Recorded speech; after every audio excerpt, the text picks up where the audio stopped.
Olá, eu estava hoje passando os olhos desse livro daqui do Louis Lavelle, os diários, né, de guerra, né, Carnet de Guerre. O Louis Lavelle, ele teve na Primeira Guerra e ele foi capturado em 1915.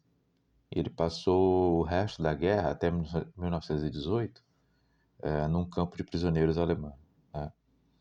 E ele não era um sujeito exatamente talhado para a guerra, mas ele foi voluntário, né, para ir à guerra, né?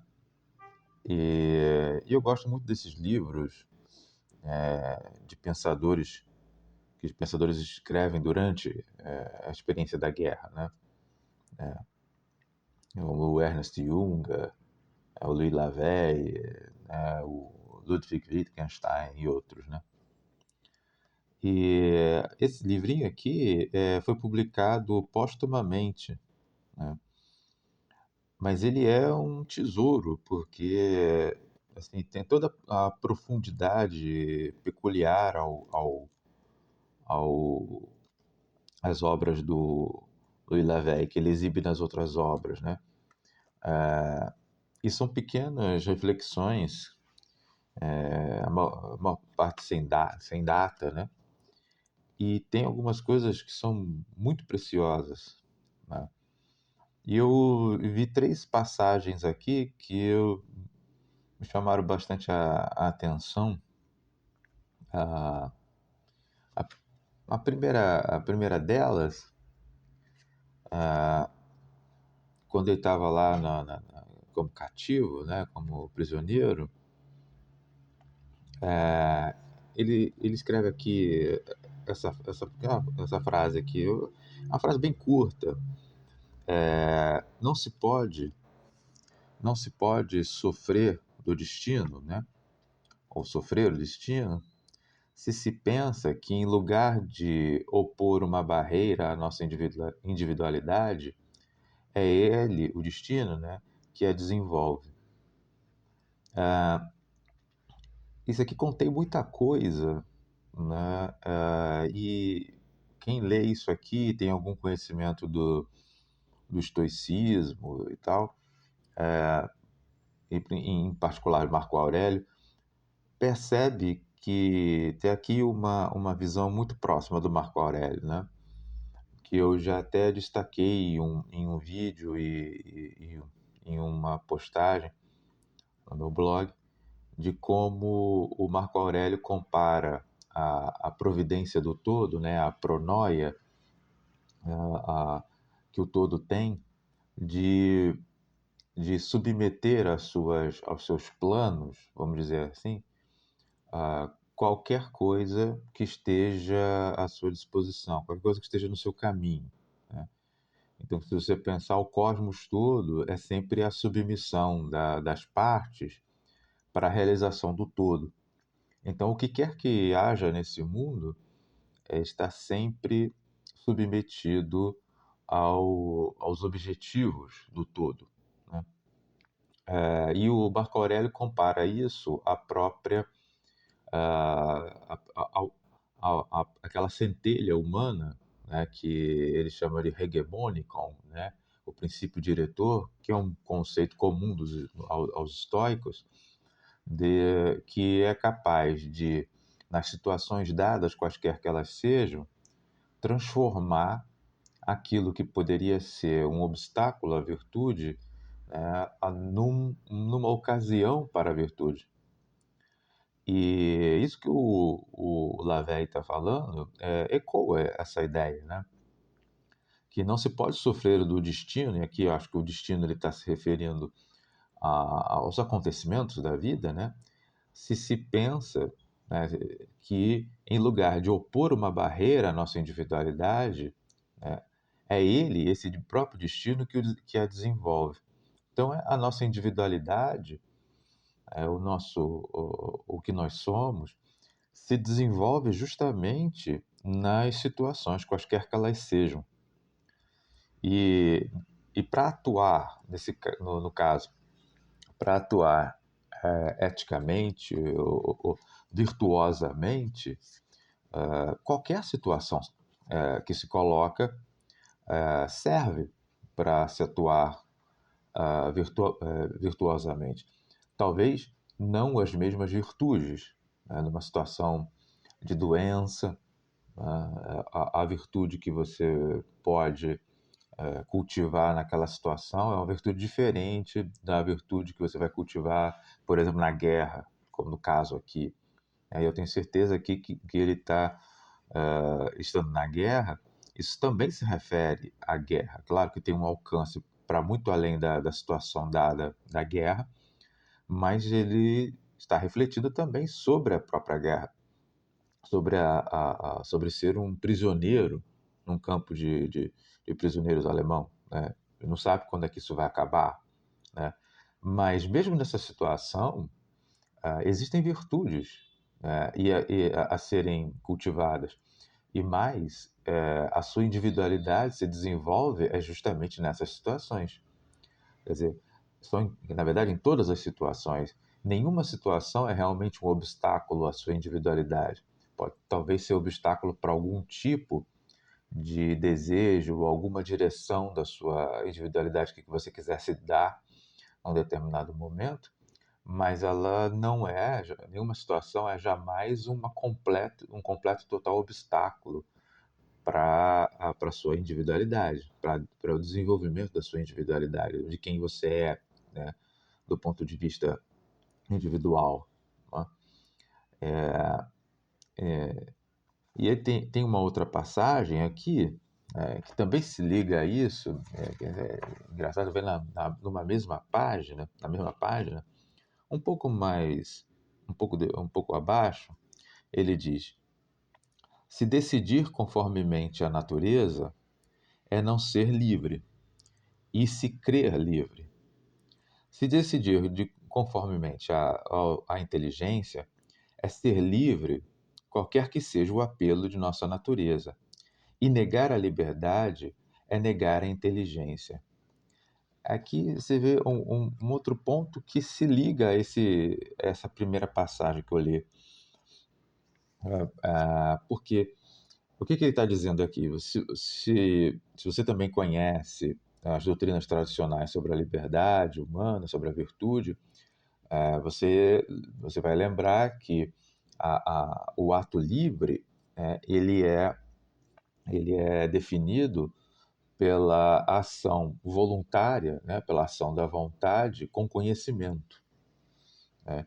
Então, os atos que são propriamente humanos são aqueles atos que são voluntários, ou seja, que não tem a sua causa num ente exterior, tipo, alguém está te obrigando ou alguma coisa te compele, mas, mas o ato voluntário tem em si mesmo, né, na coisa mesma, né, no ser mesmo o seu princípio, e é acompanhado de conhecimento, né, porque tem o princípio é voluntário, vem da própria pessoa e é orientado pelo conhecimento, porque quer realizar um determinado objetivo. Né? Então, o ato livre tem sempre essas duas características, né? Que é o que ele está dizendo aqui. Né? Ele está dizendo que se decidir conformemente à natureza, a sua natureza, é não ser livre e se pensar livre, né? E se crer livre. Aqui, a sua natureza, ele se refere às tendências, às vontades, né, que você certamente tem, e que se você segui-las, vão te levar para cá, vão te levar para lá, tudo. Né? Tem até aquela frase famosa do André Gide, o escritor André Gide, que ele se perguntava: para onde me levaria minha natureza se eu simplesmente a seguisse? A resposta dele é aquele livro, aquele romance dele, O Imoralista, L'Immoraliste, vai te conduzir à desgraça. Né? E aqui o Lavey, quando se fala de natureza, ele está falando justamente desse complexo aí de tendências, vontades, desejos, que em si mesmos não são bons nem maus, não são para ser condenados, mas que eles podem ser desordenados na medida em que segui-los, sem que essa vontade seja iluminada pelo conhecimento, e, em particular, pelo conhecimento de um fim que seja bom, que seja adequado, conduz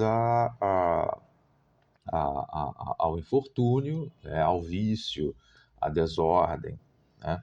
Então, quando alguém, né, quando ele diz aqui, se decidir, né, decidir-se conformemente à sua natureza, é não ser livre. Por que não ser livre? Porque você vira um joguete dessas forças internas, né? Mas ainda assim você se crê livre. Por quê? Porque você está fazendo o que quer. E nesse sentido, o fazer o que quer é simplesmente se deixar levar pelas tendências momentâneas que se apresentam sempre dentro do ser humano. Todo mundo tem tendências para cá ou para lá. Algumas dessas tendências são mais adequadas, favorecem mais a ética ou a virtude, mas algumas são, se deixadas a si mesmo, elas podem se tornar um obstáculo à virtude, ou o contrário de uma virtude, podem se tornar um vício, a vontade viciada. Então, todo mundo tem isso, né? Ninguém consegue escapar totalmente do vício, do erro, né?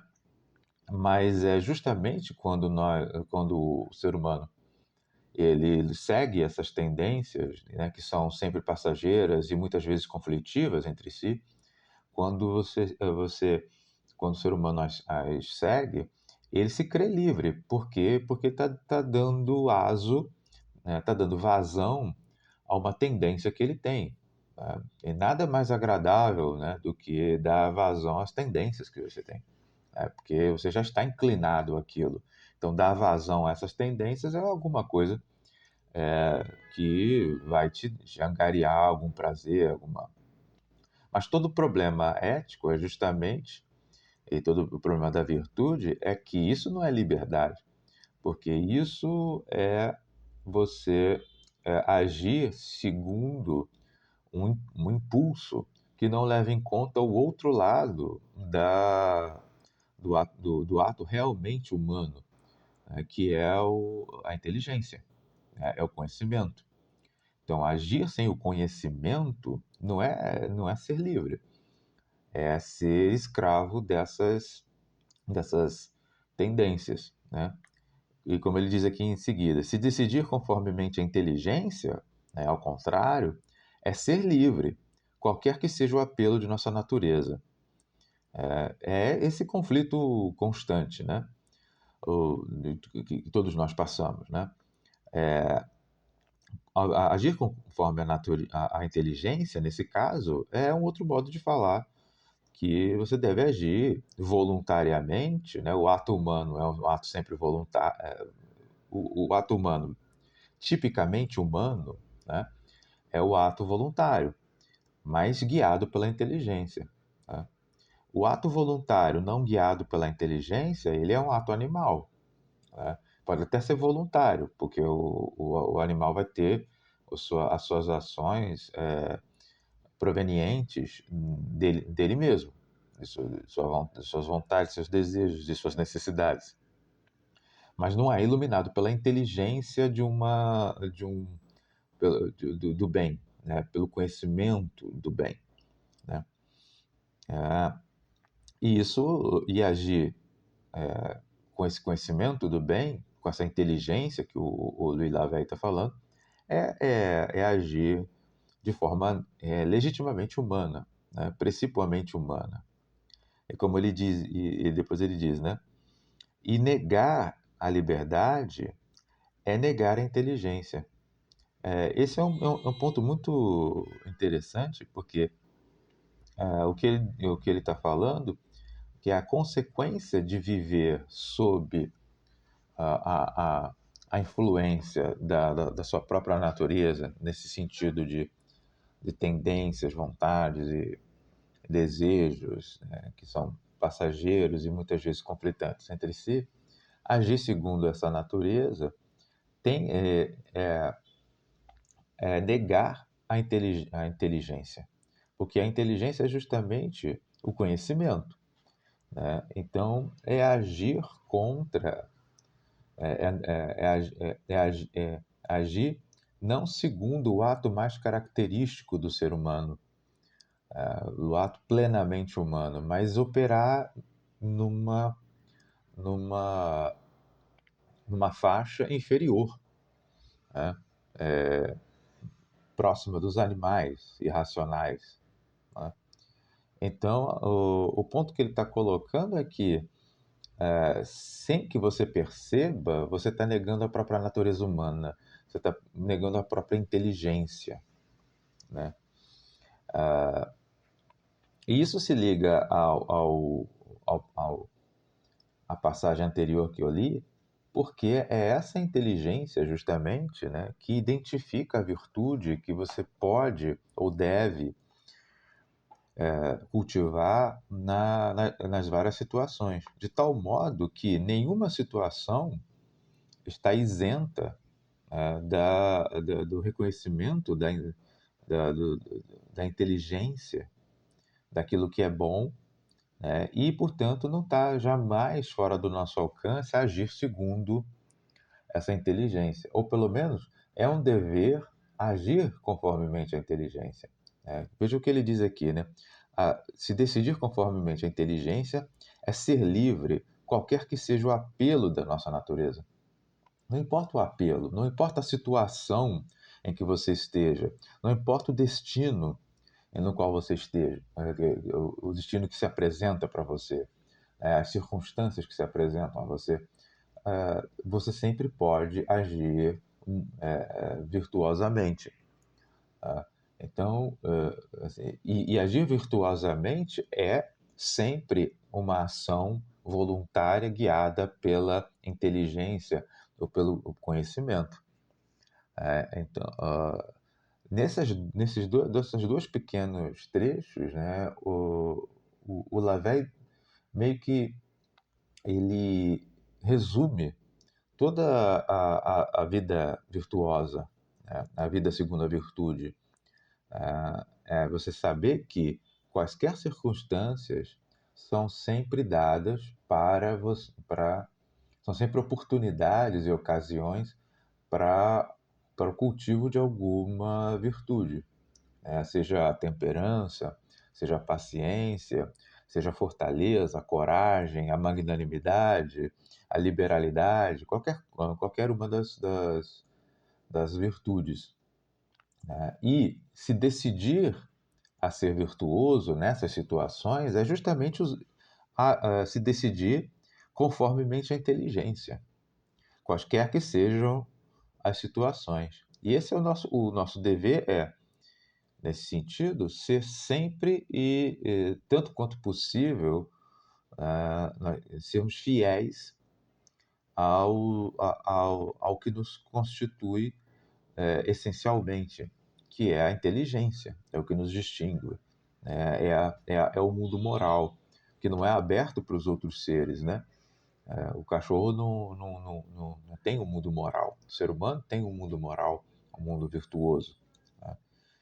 E, e tem uma outra passagem aqui que também está ligada a isso, só que de uma outra perspectiva, né? Numa perspectiva talvez mais religiosa, mas que você pode interpretar também segundo a ideia estoica da pronoia, né, da providência, porque a providência divina, é, é, a ideia de providência também é uma ideia religiosa, né?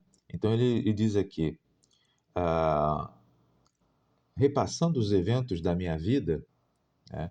E veja, isso ele fazendo em 1915 na prisão, né? Lá no campo de prisioneiros. Refazendo repassando os eventos da minha vida, eu tenho o sentimento de ter sido guiado pela mão de Deus.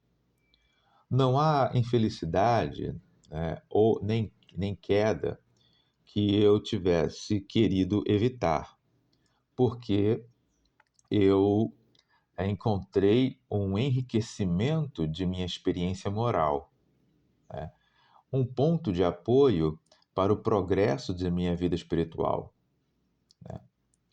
Ou seja, quando ele olha para trás e vê a vida dele, ele tem esse sentimento de ter sido guiado pela mão de Deus, né?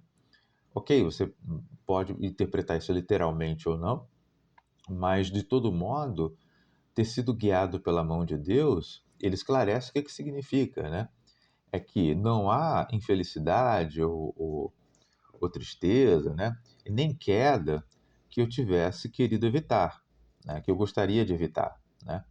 Porque eu encontrei nela, né, quaisquer dessas situações, um enriquecimento da minha experiência moral, né? Um ponto de apoio para o progresso da minha vida espiritual. Então, a quaisquer que tenham sido as circunstâncias, ele sempre usou essas circunstâncias, né? Sempre encarou essas circunstâncias como oportunidade para a virtude. E quando você faz isso, né, não tem nada no mundo que seja contrário à vontade de Deus, por assim dizer, né? Contrário à mão de Deus. Porque todas as coisas que aparecem são sempre oportunidades para a virtude, né?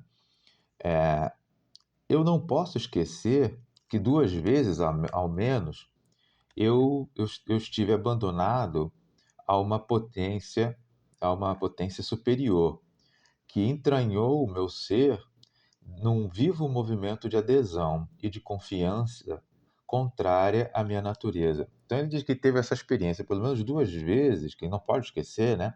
Que pelo menos duas vezes, ao menos, ele se abandonou, né? Ele teve essa experiência de abandono, né, a uma potência superior, Deus, né, nesse caso, né, que entranhou o ser dele num movimento vivo de adesão, ou seja, ele aderiu completamente a essa potência superior, é, e, e numa confiança que era contrária à sua própria natureza. Ou seja, todas as tendências dele apontavam para o sentido contrário do abandono e seguimento e confiança nesse poder superior, né? Mas ele conseguiu isso pelo menos duas vezes. Olhando para trás, ele tem essa experiência de um completo de ter se abandonado a essa potência superior, a esse poder superior, que entranhou o ser dele num movimento de adesão completo. É, é, é a experiência de, de que você e numa linguagem, por exemplo, estoica, né? Você poderia colocar que é a experiência da plena concordância da sua vontade com a vontade do todo. E essa plena concordância faz com que nada nesse mundo seja contrário a você, porque todas as coisas são oportunidades para a virtude. E como um ser racional, do ponto de vista estoico, o seu dever é ser isso mesmo, é ser um ser ético, é ser um ser virtuoso, é ser um ser racional. Então, nenhuma situação escapa a isso. Todas elas dão oportunidade disso, né? Então, nesse caso, quando ele se abandona nessa linguagem religiosa, quando ele se abandona na, a ação divina, né, ele renuncia a ele mesmo, né? Ele não é mais o Lavey. O Lavey pode ter as suas vontades, o Lavey pode ter as suas inclinações, que são passageiras e conflitantes, uma hora um para um lado, outra hora para o outro. Mas quando ele está numa experiência de concordância, né, de koinonia, né, com com a pronóia divina, né, com a providência divina, com a vontade divina, nada, nada, nada pode aparecer como um obstáculo, né? Mas tudo sempre aparece como uma oportunidade. É um movimento de adesão, né? Você adere completamente, não àquilo que você quer, mas àquilo que Deus quer, né? Ou a providência quer, né? Ah, e de confiança, né? De confiança contrária à minha natureza. Então você sente o conflito, mas esse conflito não é doloroso, né? Porque você já abandonou numa uma atitude de fides, né? De fé, de confiança. Você confia que a pronóia, a providência, ela tem como objetivo sempre o bem do todo, né? E então tudo que te acontece está dentro dessa ordem, né, que cria e mantém o todo, né? Então você está em plena sintonia com a realidade, né? Com a realidade no seu sentido mais fundamental, né? Naquilo que rege, no logos que rege a realidade, né? Ele continua: ora, cada vez que eu estive assim sustentado, inspirado, eu vi se fechar um período de miséria material e moral onde eu estava, né, onde eu fui conduzido até ao desespero. Então, toda vez que ele teve essa experiência de adesão completa, de abandono completo ao poder superior, de adesão e de confiança, ele, ele foi o momento onde se fecha, né, um período de miséria material, né, e moral, né, onde ele estava, onde ele foi conduzido até o desespero. Então, nesses dois momentos onde ele tem essa experiência, né, de abandono total, são os momentos onde ele estava, onde ele foi conduzido ao desespero, ao último, ao último grau, né, da experiência ruim com o mundo, né, de você ficar desesperado, né, de não esperar mais nada. Então essa situação do desespero ela é fechada, né? Ela é concluída, essa experiência do desespero, justamente quando ele tem essa experiência do abandono completo, do movimento de adesão e de confiança, né? Duas vezes libertado das cadeias de uma escravidão material, né? Eis que a guerra me fornece uma vez mais uma grande prova, um grande desafio, né? Ou seja, ele está se remetendo a essas duas experiências de abandono e de confiança que o retiraram, fecharam uma experiência anterior de miséria material e moral que chegou ao desespero. Agora uma vez que ele foi libertar duas vezes das cadeias da escravidão material, né? Ele agora se encontra na guerra. Só que a guerra fornece a ele agora uma prova muito maior, né? Muito maior. Mas a miséria aqui, ela porta nela, ela carrega nela mesma a sua consolação. E dessa miséria mesmo, dessa própria miséria, a minha vida espiritual sai mais reta, mais firme e mais vigorosa. Olha que experiência impressionante, né?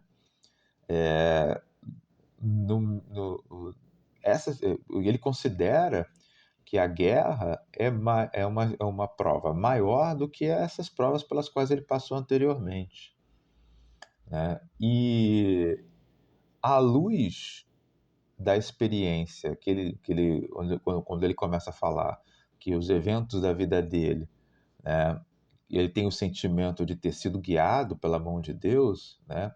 Em particular, duas vezes ele tem essa experiência de abandono e de confiança no poder superior.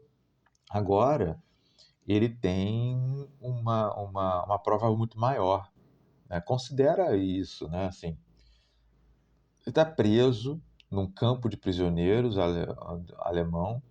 Não consta que ele tenha sido maltratado, mas mesmo assim, você está preso ali, você está humilhado, porque é uma experiência de humilhação, você foi capturado, né?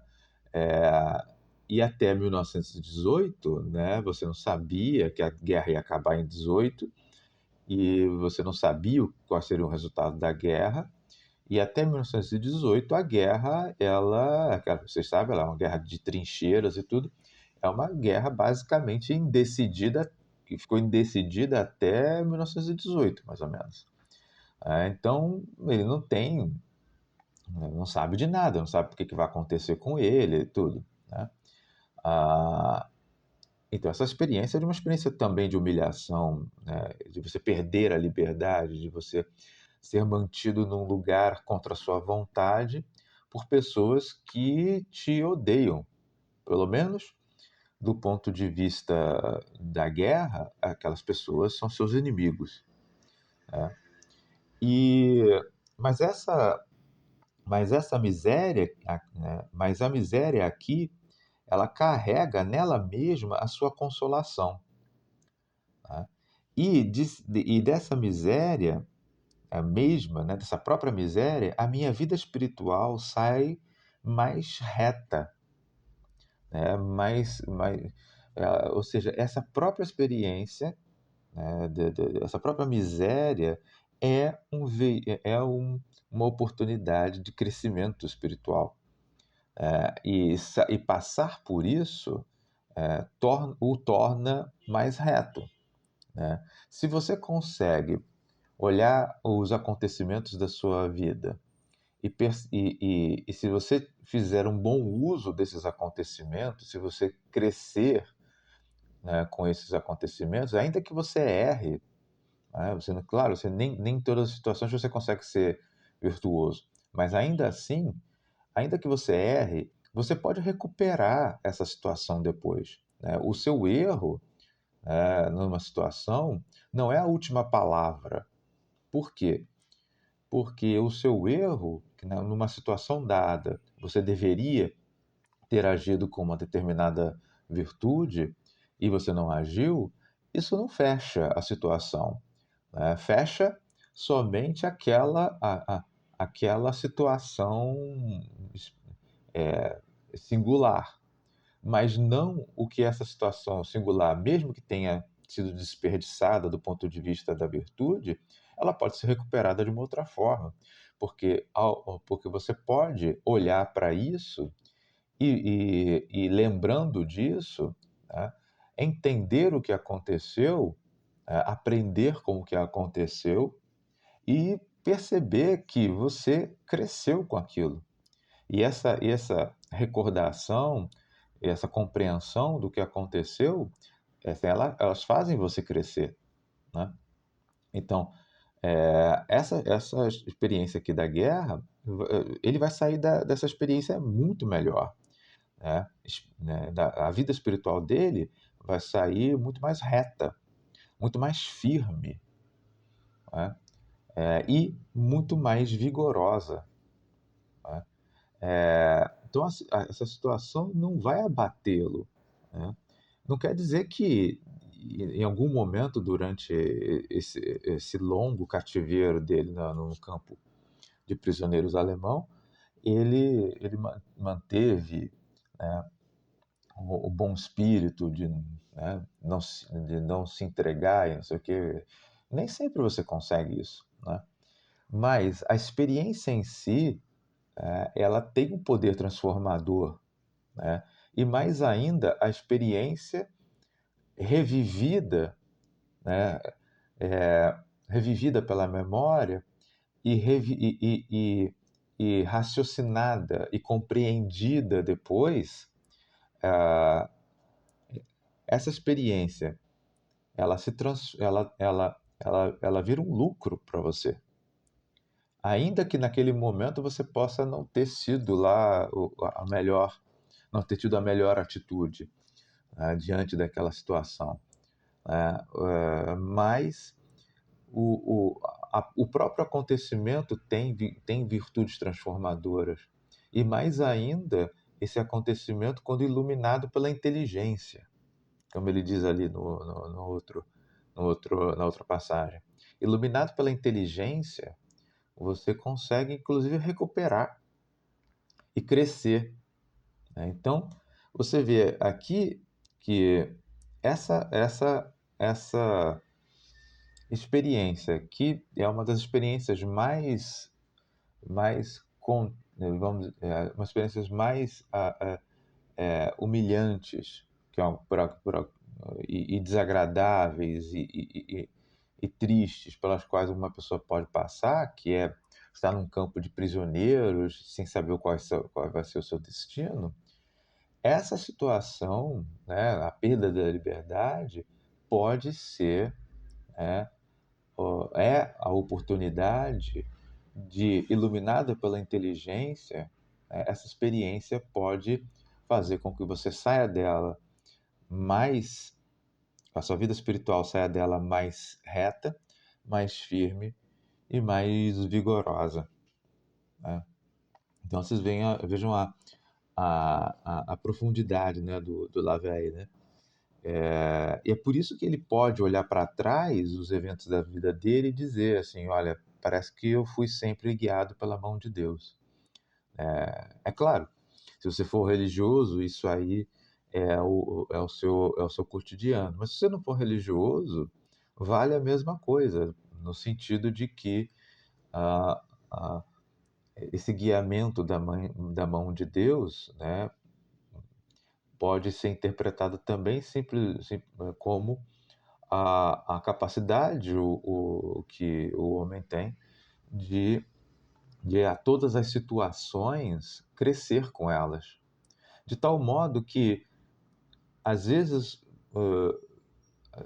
você pode chegar a um momento da vida em que você pode olhar para trás e você vai dizer, puxa, você gostaria que alguma coisa tivesse sido diferente da sua vida? Não. Mas você não passou por X, Y, Z, que foram experiências desagradáveis, que foram experiências tristes, que foram experiências que te conduziram ao desespero e tal. Mas se você olha para trás e você vê que aquilo que te aconteceu te tornou isso que você é, e isso que você é algo do qual você se orgulha, porque você fez um bom uso disso que te aconteceu, então nada do que te aconteceu foi mal, né? Porque de todas as coisas você tirou um bem. Aí você entende a passagem de Santo Agostinho sobre o mal, né? Deus permite qualquer mal porque ele pode tirar de todo mal um bem. Isso também você pode. De todo mal você tira um bem. Você pode tirar um bem. Essa fagulha que o ser humano tem, o Marco Aurélio falava, é a mesma, é de origem divina. Então a gente consegue tirar de todo o mal um bem. Ainda pode não ser grande coisa, pode ser algo pequeno, mas olhado em retrospectiva, tudo aquilo pelo qual você passou tornou você o que você é hoje. E do ponto de vista do desenvolvimento da sua individualidade, como ele falou anteriormente, você pode chegar e olhar para trás e dizer que eu não gostaria que nada tivesse sido diferente, porque tudo que me aconteceu fez de mim o que eu sou. E se você, o que você é te orgulha, né, ou que se o que você é é algo que você aprova, né? Então, aquele caminho todo, embora tenha partes ruins e inegavelmente ruins, não é para dizer que elas são boas, são inegavelmente ruins, mas graças a esse poder transmutador da inteligência, da liberdade humana, você transformou aquilo numa coisa boa. Aquilo foi um momento para você se tornar o que você é hoje. E sob essa perspectiva, foi algo bom. Sob essa perspectiva, foi algo bom, sem você negar jamais que aquilo lá foi uma coisa ruim. Né? Mas você tirou um bem, e nesse sentido, aquilo virou um bem. Né? Muito, muito interessante o Lavey.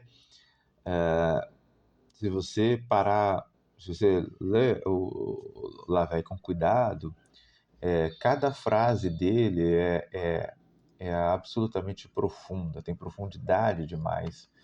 E muitas vezes você não percebe essa profundidade. Né? Você tem que parar e meditar no que o Lavey diz. Né? Então era isso.